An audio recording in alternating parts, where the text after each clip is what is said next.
હું પ્રવીણચંદ્ર અગ્રવાલ ગાટલોડિયા રહું છું અમદાવાદમાં.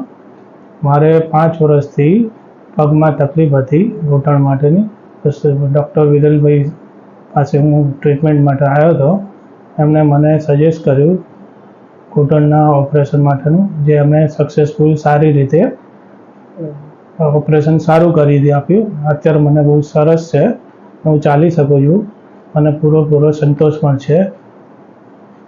બીજું હોસ્પિટલના સ્ટાફ પણ ઘણા સારા અને કોઓપરેટિવ છે. અહીંયા મને સારી ટ્રીટમેન્ટ પણ મળી છે. હું મારુતિ ઓર્થો હોસ્પિટલને સારી સગવડ બદલ હું અભિનંદન પણ આપું છું.